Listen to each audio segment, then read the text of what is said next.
The closer you get to someone, the more clearly you see their flaws. That's reality. It's why marriages fail, why friendships fall apart, and why people walk away.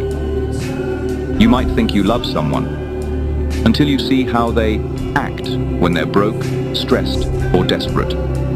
But love is something else entirely. Love isn't just a feeling, it's a choice. It's standing by someone even when their worst traits surface. It's patience, kindness, and sacrifice. Love isn't easy. It hurts.